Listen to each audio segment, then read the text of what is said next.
Hello, beautiful souls. Today's episode is so good. And before we jump in, I have some exciting news to share. If you've ever wondered where you're blocking money, this is for you. I've created a free quiz to diagnose your money wounds so you can heal them and unblock yourself to receive more money.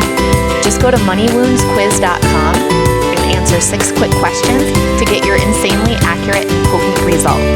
And if you're loving my vibe and want to work one-on-one to call in more feminine energy wealth, I would love to hear from you.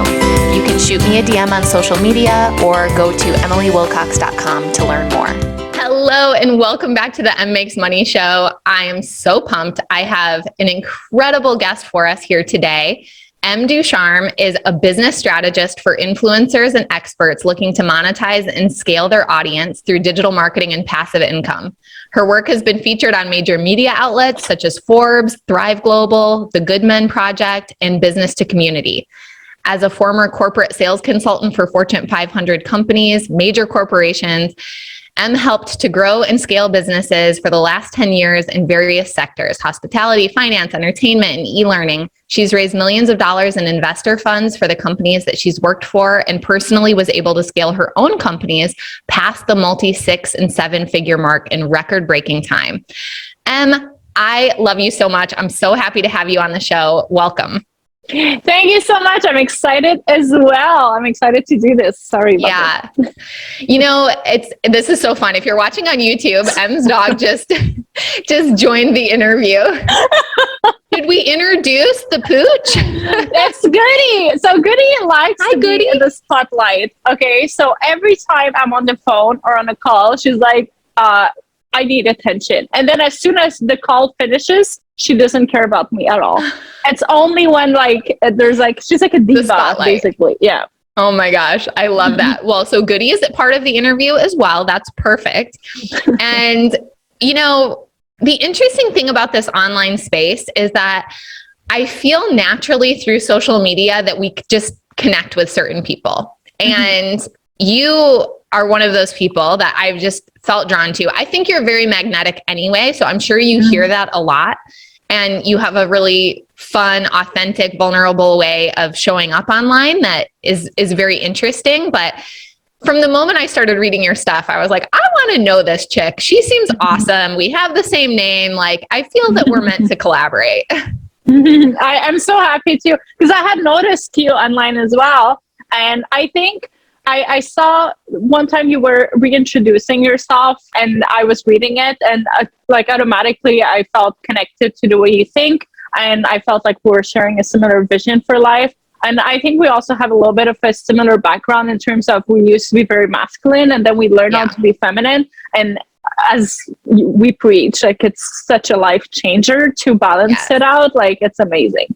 Yes, absolutely. So I'm so thrilled that you're here on the podcast. And I think it's just an interesting testament to how our energy is what always wins. So whether we're connecting with people in person or even through Zoom on social media, it's like just trusting that people are feeling you and the people that you're meant to work with are getting what they need to get. So yeah, we both have this masculine background and then went into entrepreneurship and somehow found our way into feminine energy as part of the transformation. So I know part of your story, but can you share for the audience, like, you really came from poverty. Your money story started out so differently. So just talk to us about that.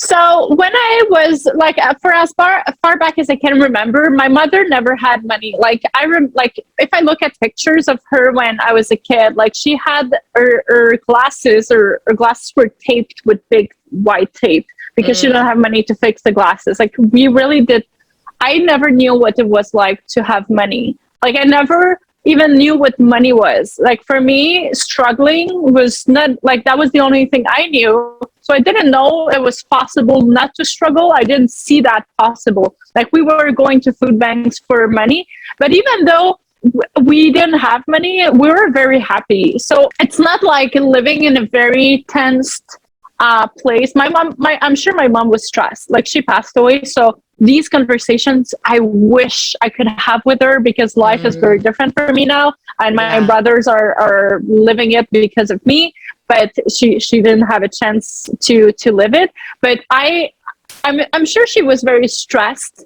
but I never felt it. So I didn't know that wearing boys' clothes to go to school as a little girl, because I was using my cousin's clothes because my mom couldn't afford to buy me clothes, I didn't know it was not normal.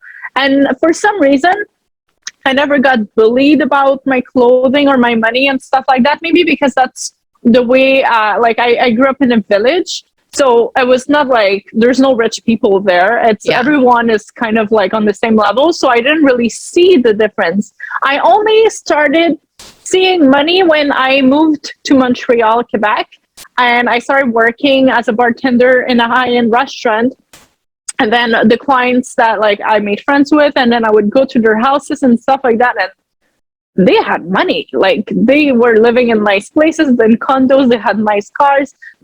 I remember back then, like, seeing like an Audi, like the car Audi, like I was freaking out like it's a Lamborghini. Like, I would be like, oh, I'm in an Audi. Like, it was crazy to be in that car. And I have a Porsche now, so I never imagined that I could like go from like being impressed by a car that's not regular, but like a little bit more high-end, to having a sports car. I never thought that would be possible, but I really come from not even knowing what money is like. Like, we would roll our pennies before going to the grocery market, and we didn't have money. I didn't know what it was like. It's so fascinating, like, to have that experience as a child, to starting to have some ideas of wealth. But it sounds like you didn't feel like, oh, well, if they can do it, I can do it. It was sort of like, who are these rich people? Yeah, I felt very, very lucky to be in that world, but I didn't think that could be me. Like, I was like, oh my God, I got invited to this thing with rich people. Like, I never saw like I could be a rich woman. I just saw that I get to be invited. For me, that was enough. Like, I was like, oh, I'm a cool girl because I got invited. And then I would go out, and then like we would go to nightclubs, and then the guys that I was hanging out with would buy bottles of vodka, and I was like, I was the cool girl. It never crossed my mind that I could afford one day I could afford to buy my own bottles. Not that I've ever done that, because that's not where I spend my money. Right. but it never crossed my mind. For me, it did not make sense to spend hundreds of dollars for vodka in a club, but I got to be with the cool people who did. But I never thought that I could afford to do that. It's never even been an option in my head. Yeah. Did you feel like your like sex appeal was your currency at that time? I didn't even feel beautiful. To be honest, I never, the way people like look at me saying I'm attractive, like it took me it's very recent actually that I look in the mirror. I'm like, oh, I'm kind of a snack. But I never really saw myself. I was just like, I've always been a yes woman. Like, I want to experience things. When someone asks me to do something, I want to do it because I want to live life. I just wanted to live life. I never realized that someone told me one time, like, when you walk in a restaurant, people like heads turn, like you're, without even seeing you, they feel your energy. And I didn't know that. And then I started paying attention of like when I walk in some place, like my energy, people like turn around to see what's going on. So it's very strange, but that's something that I had in me my whole life. I just didn't see it as power. I didn't notice it, and I didn't know how to use it. Now I do, though. Yeah. Yeah. So at what point did you start to feel like maybe I could be a rich woman? Very recently, actually. I think last year when I bought the car, because I had a Mazda SUV, it was beautiful. I was, every time I would be in that car, I was happy to be in the car because, first of all, I bought it all paid in cash when I got it. So I didn't have to make payments on it. It was mine, and it looked nice. And it's a car that looks classy. Like some people thought it was a Mercedes, and I'm like, no, it's just a Mazda. So it's a car that looks nice, but I never thought I could have a Porsche. And then when I started shopping for a car, I went to a broker, and then I told him like my car preferences. Then they were like so far, like there's such a big gap. Like I was like, oh, either the Mercedes, the SUV that's worth like $40,000, or just one that's won $120,000. Like, he's like, what's your budget? I don't have a budget, like whatever. And then he found the car. And then I said yes immediately. Like, he's like, I've never had someone say yes this fast. I'm like, this is the one I want. And then I realized, oh my God, I'm getting a Porsche. Like, it did not make sense.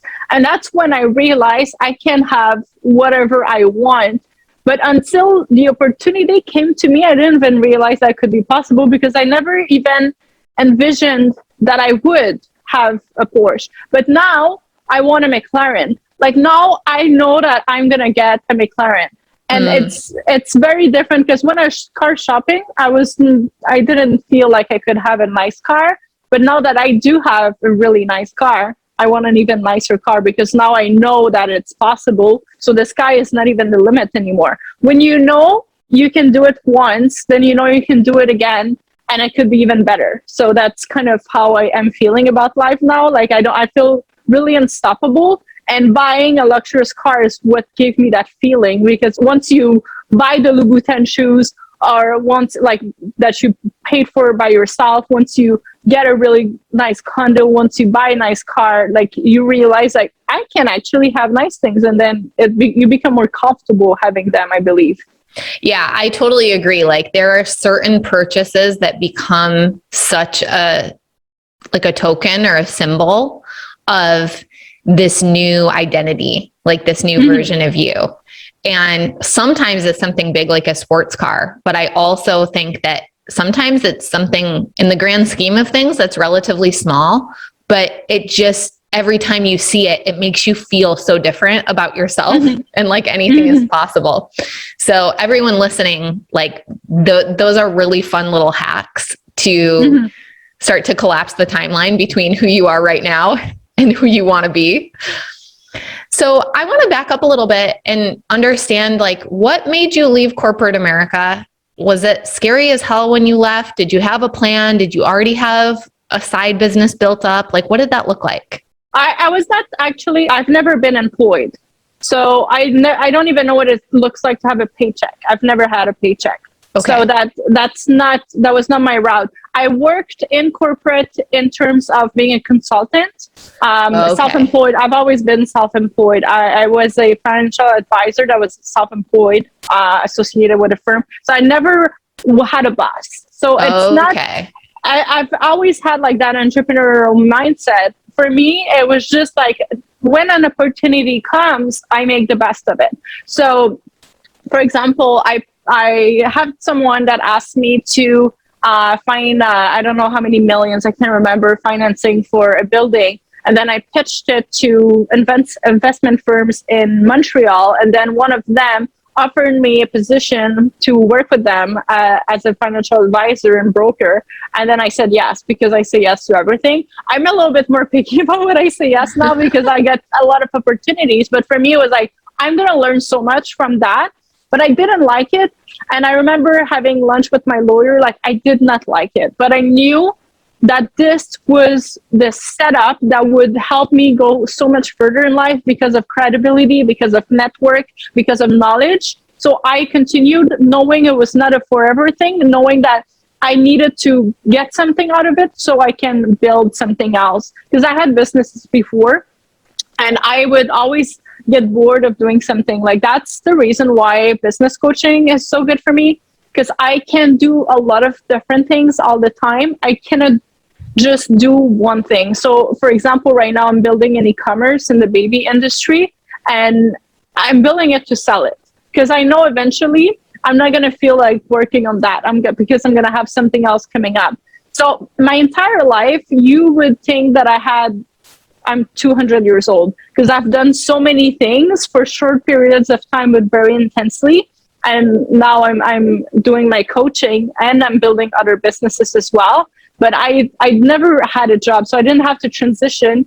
It was just something that I learned in, and then I moved on. Gotcha. Okay. Well, you're a human design manifestor, right? So, yeah. So you're living very in design. You're meant to initiate a lot of things. Yeah. I didn't know. I didn't know that I lived in design. I also didn't know that I was a manifester and I was manifesting a lot of crap.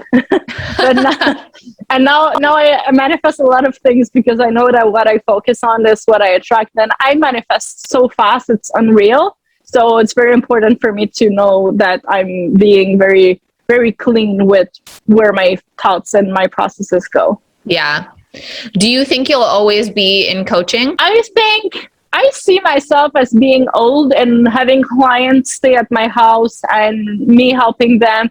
I don't know if I'm always going to have a coaching business. I don't know that I'm always going to do private coaching, but I know that I'm always going to mentor people because it's just within me. Like when I get the opportunity to do something that's going to make someone feel good, like today I have one of my best friend is having surgery, double transplant.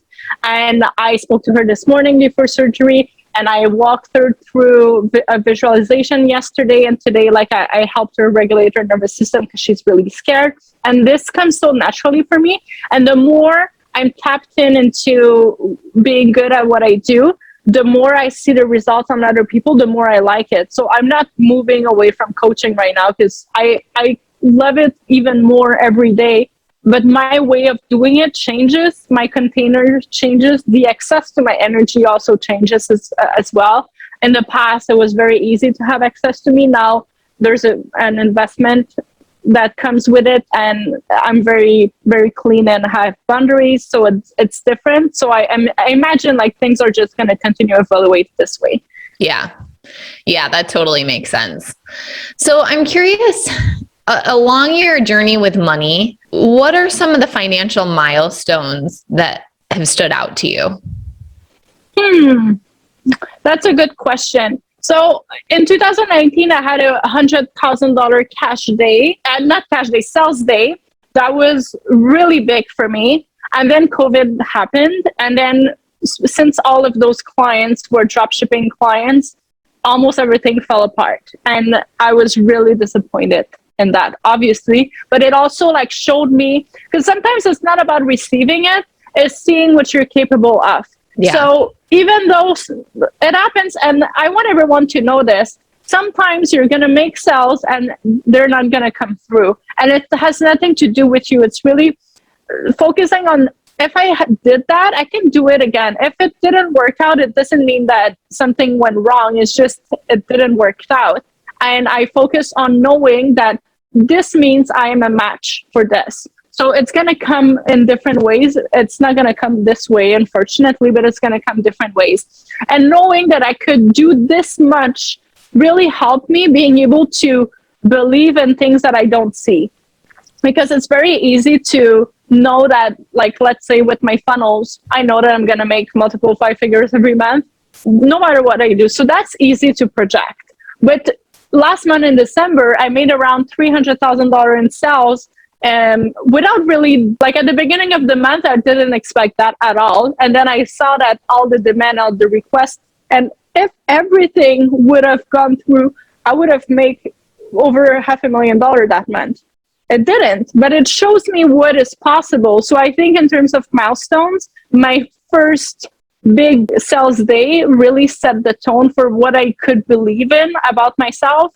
And now, like, I know that there's no limits. So the way I approach things is very different, and I don't get disappointed when something doesn't work out because I know that in one day I can make a whole year worth of salary in one day. So I don't see my promotions the same way. I don't get attached to the outcome of one thing, knowing that there's 365 days in the year, things can change.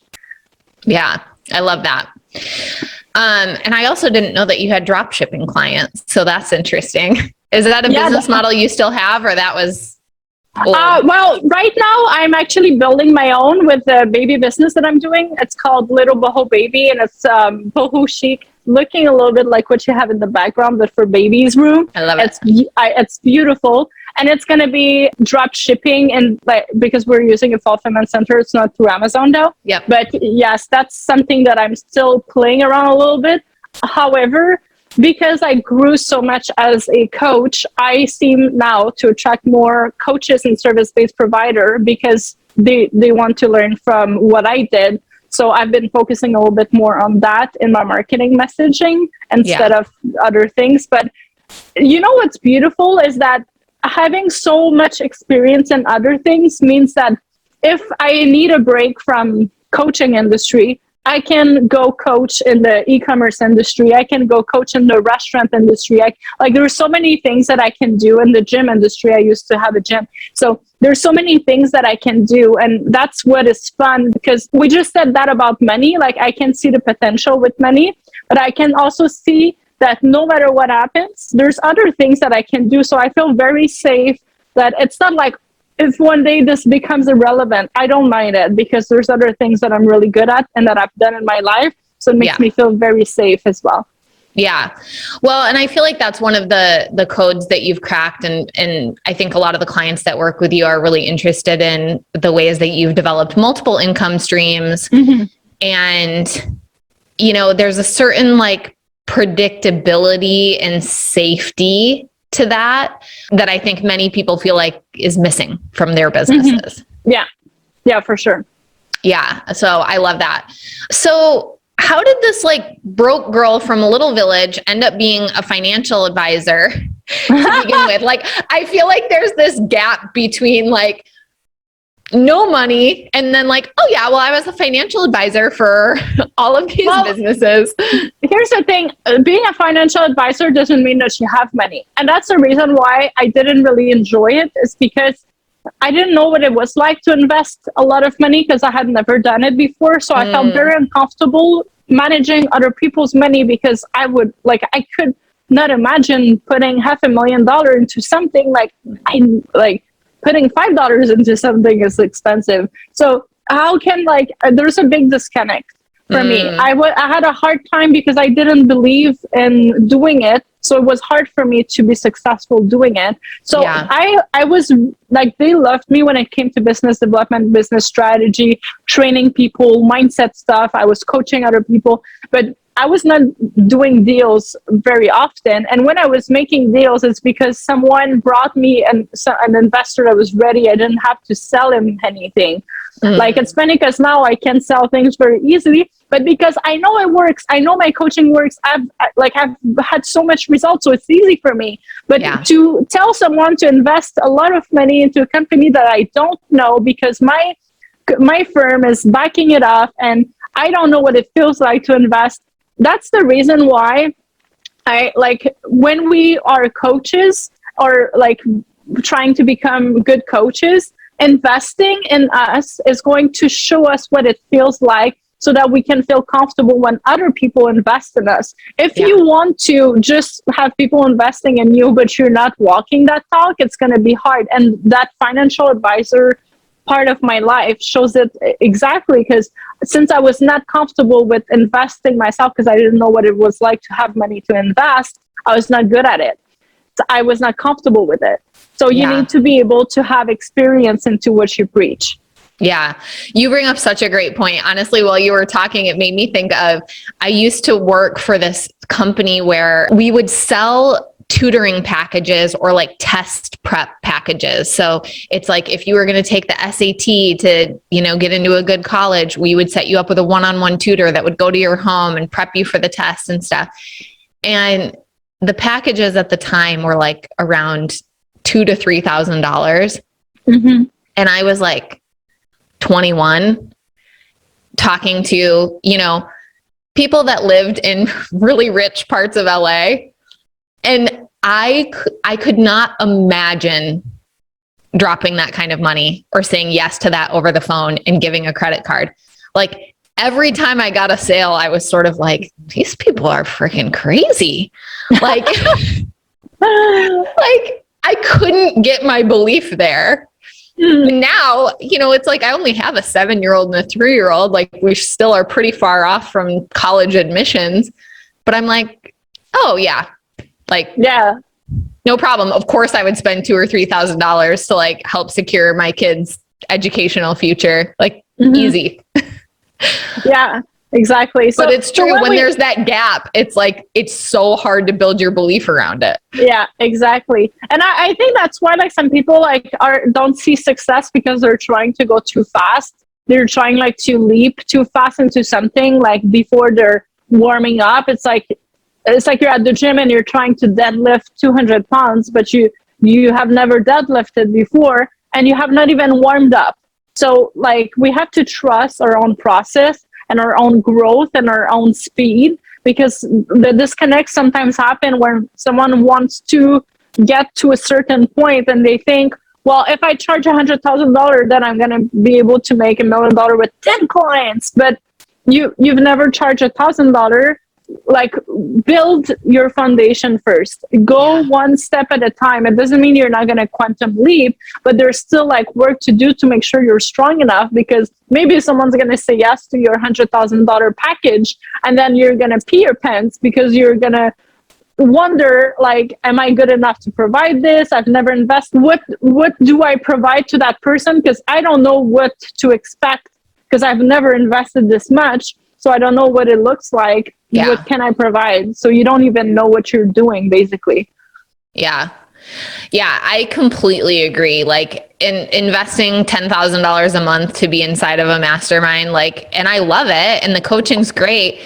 Mm-hmm. But one of the things that it's done is it makes it so that like my mastermind, which has a similar structure and costs $22.22 a month, I'm like, this is the steal of the century. Like, I feel so good about my pricing. Yeah. But you're over delivering. And that makes me feel safe as well. When someone gets into my container and they're like, it's not the biggest investment that I've done, but it's the most rewarding one.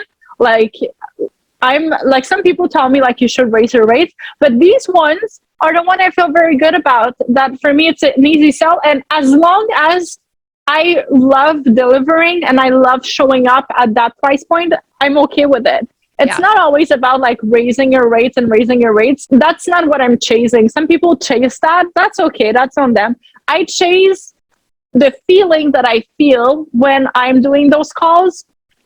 Does it feel aligned with the money I receive for the call? If not, then that means I need to raise my investment, because I need it to feel good. And if take it like time exchange for money needs to feel good, but it doesn't mean that you have to be the more expensive one to win. Like, it's really something that's internal. If it makes you feel good, you don't need to change it.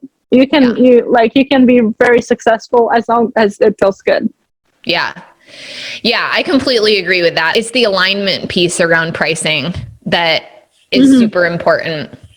Yeah. So I want to talk about the ways that you track money, look at money, celebrate money, because I think what you do is pretty unique in this industry and just the way that you look at it and think about it. So talk to me about it. Like, what I realized is it doesn't really feel good for me to track my money. And like, I look at my bank accounts every day. And then when I see there's an account with too much money in there, I'm like, okay, we're going to invest. And until then, I don't really track anything. I mentally think about like how much, just to see what's the potential that I'm dealing with. But I'm more focused on like what's next. Like, I don't really focus on what I'm getting now. I'm just opening more doors. And I feel like a lot of people, which is okay, we all have our own ways of doing things. Like, they focus on growing one thing at a time. For me, I prefer to open a lot of doors. And then when I see there's a door that has a lot of traffic coming in, then I'm like, oh, this door is really good. Let's see, why is it so good? Like, when I have, like, for example, I'm going to take an example with funnels, because I love funnels. Funnels is how I started. So I used to strategize and teach funnels to clients. Like, I was kind of done with you type of containers. Mm-hmm. And now I sell courses on there and I do coaching, but I don't do them anymore. Mm-hmm. But I fell in love with seeing, when I wake up in the morning, like all kinds of transactions from tripwires, order bumps, sales from the funnels and all these things. That's what makes me the more proud, because I don't need to rely on live promotions. I don't need to track too much. However, energetically, I know that I'm never going to make like under $25,000 a month. I'm not available for less. So if I don't promote all month, I know that I'm going to make at least $25,000. And sometimes I'm going to make more. Sometimes I'm going to make way more. But I feel like for me, it's not being available for less and then just focusing on opening doors, being visible, serving my clients, because my clients normally, when they come in my world, they stay. So I don't need to have a huge audience. So, because sometimes people also, what they focus on is getting new clients all the time. You already have a buyer that said yes, who can say yes again if you keep providing value. So I focus on making sure my clients are really happy, because normally they buy all of my programs or they get in my mastermind where they get all of my programs, but I don't need to run ads. I don't need to like extend all the time my audience, because I burn through my audience all the time. So when it comes to tracking money, I have a goal. Like, for example, January 1st, I'm like, okay, I want to have $150,000 inside that bank account for a cash down for this year. And now my focus is just every day I look at how much is there in that bank account. Mm-hmm. So like the bank account that one of my, like, I think that's my Stripe account that goes there. So I look every day and then I'm like, oh, we're this closer, this much closer, this much closer. So I just focus on that. And then I know that the PayPal is going to pay all the bills, is going to pay my employees, is going to pay the taxes, and it's going to continue growing. And then after that, I'm going to invest. And then I'm going to find a new goal of what's my next investment. Like, what else am I putting money for? And then I'm just going to focus on that. But it doesn't feel good for me to track and to budget. It doesn't. Like, I go with my guts, my feeling, my intuition. Like, if I want something, I buy it, period. I don't look at the price tag, but I don't buy things that I don't want. What's the point? I don't want something that I don't want. Yeah. Yeah, I love that. I love the idea of just like opening more doors. And the interesting thing about funnels is that it allows you to be in more of a relationship where you're feeling surprised and delighted, right? Which is a very like feminine energy feeling, right? Yeah. Like the masculine structure is already in place. And then you just get to be like, oh my gosh, like, and just like celebrate and receive. Yeah. It is true. It is true, because every day, like, I'm going to be like at the grocery store and I hear ding, and then someone bought this tripwire, $47. And then I'm like, well, thank you. You just bought my sandwich. Like, it's just fun because, and you know what I noticed? I'm more generous even, because sometimes, like, let's say the other day I was at Starbucks and I gave the girl a $50 tip for my coffee on top of the coffee. And then she's like, why? And in my head, I'm like, because I just made like 20 grand today in $200 sales. Like, I was like, that's why, but I didn't say that. Right. But like, I just made so much money and I want to give back, because all these transactions, I'm like, it makes me feel even more generous. I just want to hand money to people now. Yeah. But because I see them all the time. And when you just like once in a while, you make a big bunch of money, it's harder, because you're not really sure when it's going to be the next time you make a lot of money. So you feel a little bit like, oh, let's just make sure like everything goes well before we spend it, because we don't know. But if you use that every single day, you get ding, ding, ding. You're like, oh, it's okay. I'm going to have more ding tomorrow. That's fine. Like, take it. So I think that's how like I spend so freely, because I just see money all the time coming in. So it makes me feel like that's okay, because tomorrow we make more. Yeah, I love that so much. And it reminds me of, the analogy that money is like blood. And so it really needs to circulate. Yeah. It's like blood that just sits somewhere in our body is actually super detrimental. Like, it's only doing its job if it's moving. And with money, it really grows through circulation too. Yeah, it's true. It's true. And it's also like the trust that you have. Like, when I invest my money, like, I don't need money in my bank account, because then it doesn't make babies. I want my money to be like bunnies, like, reproduce yourself a lot. I am not looking, go do your thing and then come back with a lot of babies. So like, I trust. And not every investment that I did worked out. Sometimes it worked out like years later and I had completely forgotten about it. And I'm like, oh my God, dividends. I forgot that I put money into this, because it's been so long, like it's been this long. So it's not everything that's going to work out, but I'm never focusing on yesterday. Like, it's always like, I'm just creating more opportunity. So I'm always available for more money. I'm not available. Like if that money is lost, it's lost. Like RIP, there's nothing I can do, but I can create more. I can create even more. So it's, are you focusing on saving or are you focusing on having more? Because if you save, you can only save the money you made. More has no limits. Right. I love that so much. I know people listening are going to be like, what are your favorite investments? So it's fun. Like my least favorite investment. So I'm going to start with that.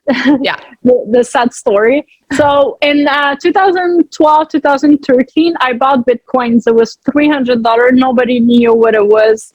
And then I had, for a few years, I didn't really have to work because Bitcoin like came up. And then I put a lot of money into a platform that was automatic trading with artificial intelligence. And then the platform stole everyone's money and the founder disappeared. So I had to go on the trip. So like a heartbreak. It was worse. I had to go on a trip to that's when I started my coaching, like my online business journey, because I was on a trip and I'm like, okay, we can never again rely on something we are not in control of, Emily. Never again. So I have a little bit of PTSD when it comes to trading. So for me, if I put money into stocks, into cryptos, NFTs or stuff like that, because I will soon again have a mentor for that. So I will again, but it's going to be money that I'm ready to lose because I never want to feel this way around losing money. I don't want to feel like I'm being abandoned by my money. Yeah. I want to feel like it's okay. Like you were not we were just playing. So right. It's not my life investment. Like it's just gaming. My favorite investment. So I started getting real estate last year, and even though I'm not going to see the return right now, I feel very safe knowing that, like, for example, I bought a land and a lake, and I feel very safe. Like it's huge, and I don't know what I'm going to do with it, but it's there and it's not going anywhere and it's not going to walk away from me. Yeah. So that is something that makes me feel good. One day I'm probably going to build a really beautiful cottage because it's right behind my brother's farm. So that's an investment that feels very safe for me. And then when it comes to investment that I enjoy, investing in myself obviously is the thing that brings me the best results, to be honest. And investing with a different way. Like I used to invest wanting to have something that the person have, and it's not anymore. So I'll give an example. Yesterday about a coaching session, because I recently became single. I'm working on my healing. I'm working on my attachment type because I'm very avoidant with relationships, and I want to fix that because I'm not gonna meet a lot of Prince Charming and then send them away every time. So I know what work I have to do because I'm hyper aware and because my work made me understand how to heal. But I still want someone, there's an expert in the industry that I respected, and then I bought a session with her just out of curiosity for her to see if she can see something I'm not seeing that's going to speed up the process or make it even more fun or make me go oh my goodness, that was all I needed. And it's not, I don't invest anymore with pain. I don't invest because, I want to meet a man, because I am a very happy single. But I'm always looking to grow, though, as a person. So when I invest in programs and in coaching, it's from the place of desiring to learn more about myself because I'm obsessed with myself. I look at this. Very aligned as a manifester. So if you're a human design manifester and you're not obsessed with yourself, you're doing something wrong. That's so funny. But I love to grow. I love to learn about myself. I'm very curious.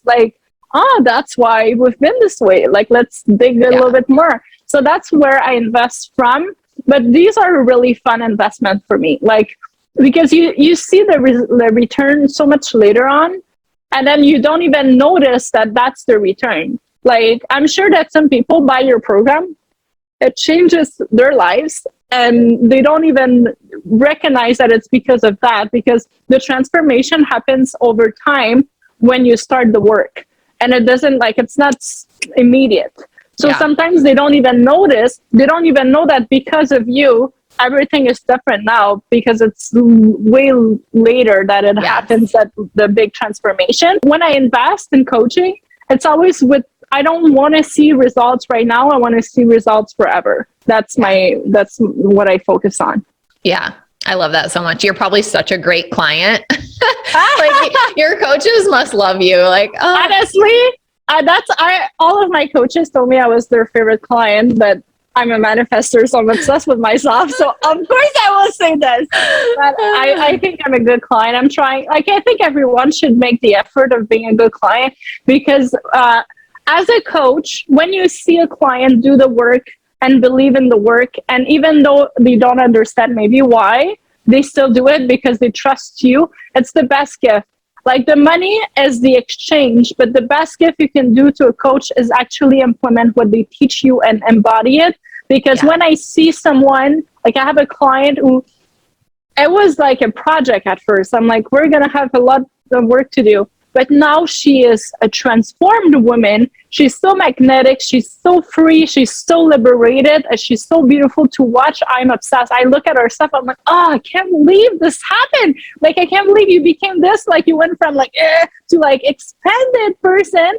And this is the best gift for us, is to see the transformation. That's the reason why we do this. So I think if that can encourage clients to, first of all, trust into the work, and then don't be afraid of showing your transformation, because we want to see it. That's our biggest gift. Yes.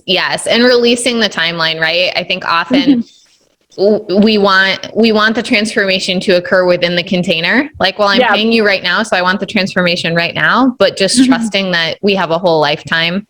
Yeah, absolutely. So I feel like, people may be listening to this and feel really curious about where are all these people coming from that are walking through your doors, so to speak. So how are you finding the people that are coming into the funnels? Because I think for so many, the challenge early on in business is like feeling like crickets, Yeah. Where are the people? I have something to offer, but where are the people? Well, if you're beginning and you don't have an audience, the funnels are, it's not the best focus, because funnels are like when you're established.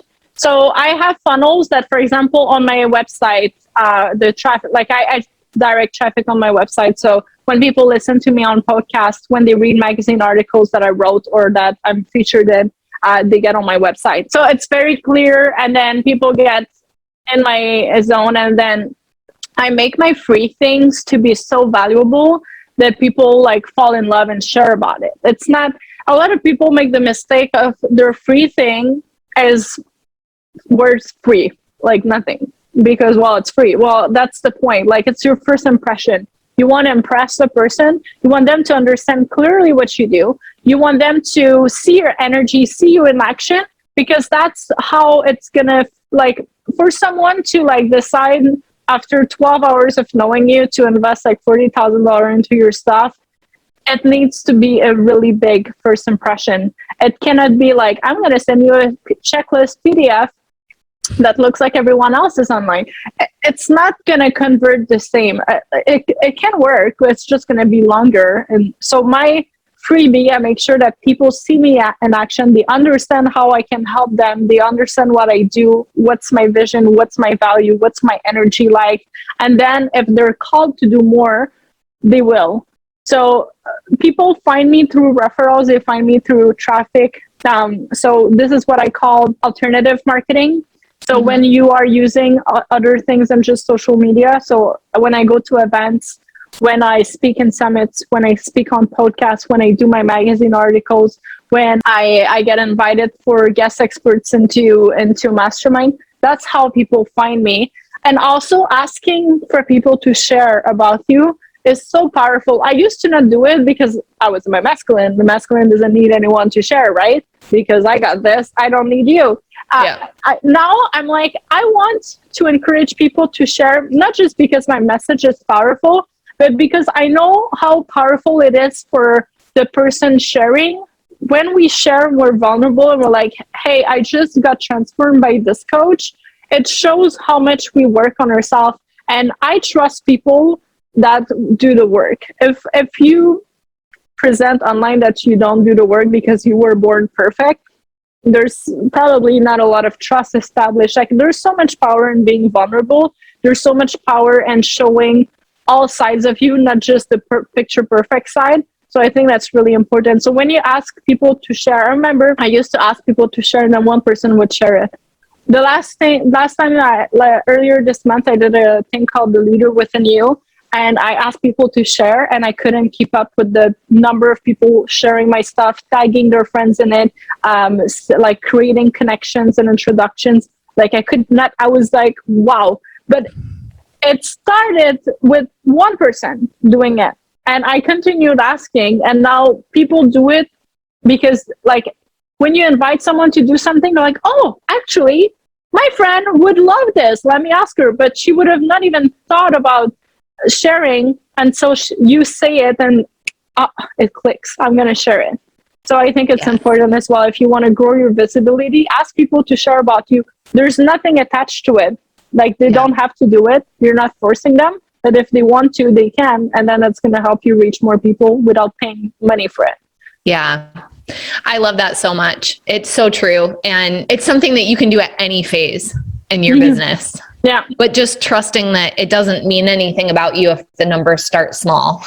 Yeah, no, we all start at zero. Like, we all have to go through the same milestones. Like, every one of us, the people that have 1 million followers started at 0 followers in their account. Like, we cannot compare ourselves to other people, because then we're focusing on other people, not ourselves. If you want results for your business, focus on your business. Don't focus on someone else's business. They're focusing on theirs. Focus on you. Yeah. Yeah, absolutely. So I want to close out by talking about money wounds or limiting beliefs around money. Okay. What were some of yours that needed to shift for you to step into this version of Em? So my mom was really scared that money would change me. And, like, I remember she had a best friend when I was a kid, and then we moved up to a different region. And then when she got sick and she knew she was dying, she wanted to call her. So we found her on Facebook, and she saw that she had a convertible car, and she didn't want to talk to her. She's like, she has money now, she changed. And I, like, oh my God, I wish my mom would see that I changed into amplifying who I am. And I was always a good person, but now I'm a good person that can do good. And this is something that I made sure never happened, because there's such a thing as nouveau riche, which means people that just started making money and then they buy all kinds of things just because they want to spend it, just because they want to show it. They, like, burn their money. It's true. Like, money can make you lose your vision. Because for a minute, you're like, it's like you're drunk from the high of having money. And when you're drunk, you make bad decisions. It doesn't change who you are, but it can make you make mistakes because you lose focus. I made sure that I kept my focus into continuing being a good person. My mother passed away, and my family don't have money. So I wanted to be able to provide for them. My little brother just started with a therapist this month, and I'm paying for it, and I'm so glad that I have the money for that. My other brother needed an emergency surgery because of his tooth, and I paid for it. It was multiple $1,000s. He didn't have any money, and he didn't have insurance, so without me, could have not, like, I don't know what would have happened. I probably would have been hospitalized. So money has made me be able to take on my mother's role a little bit, like to make sure that my brother are safe and supported and provided for. Yeah. And that's amazing. And it didn't change who I was. I just had more fun now because I get to do more things. It never changed me. So that was one of the things. It's not a belief that I had, but it's a belief that I made sure that would never come true. Yeah. Yeah. I love that. That's so beautiful. And, you know, I think this is a perfect time to talk about where people can follow you online, because one of the things that I love about you is you actually share a lot of these little stories. You take us on a journey through your social media. So if you have loved everything that Em has had to say and you want to follow along on the journey, where's the best place for people to connect with you? Facebook and Instagram are the place where I'm the most active. I think a little bit more Instagram. Oh, actually, it's hard. It depends how I feel. So either Facebook or Instagram or both, you can follow me there. Em Ducharme, same name on either. So that's probably the best way right now. Perfect. Yeah. So we'll make sure those get in the show notes. And then I also want people to experience your funnels because we talked about that a lot. So what's the website that they should go to? Of course. So I have this free course that like in the same vision and philosophy that I just shared that's called 5 Days to 5K. And it's a feminine energy and masculine strategy. It's like kind of a mix. So you see a little bit of all the faces and all the things about me and my passions all in the same free course, which is 5 hours of content that's amazing. And you can find it on my website, emducharme.com. And it's straight when you get in. Amazing. Em, thank you so much for being on the show. This has been so fun. Do you have any parting words of wisdom for our audience? Okay. Everyone always asks me this. I never know what to answer. What I'm going to say today is I'm going to say, if anything in this call made you feel like the next move for you just became clear, don't hold off. Like if like I said something or Em said something that made you like, I know exactly what's my next move, and go do it. Honestly, so many people are sleeping on their next move because they're scared of it. If it came very clear during this call, go do it today. Yes. And then screenshot that you were listening to this podcast and tag the M's, Em Ducharme and Em Makes Money, and let us know the move that you made so that we can celebrate you. Yes, can't wait. All right. Thank you so much for listening, and we'll talk to you soon. Bye. Thank you so much for listening to today's show. Changing the way we think, feel, and talk about money will change the world. I truly believe that. It starts with you tuning in, and it spreads when you share this show on Instagram and Facebook and tag me at @MMakesMoney. And you know what moves the needle the most? Taking just a minute to leave a 5-star review on iTunes.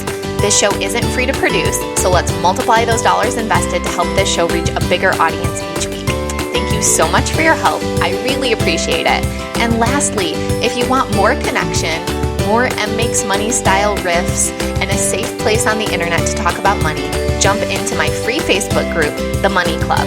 It's linked in the show notes. Until next time, I'm wishing you health, happiness, and boatloads of money.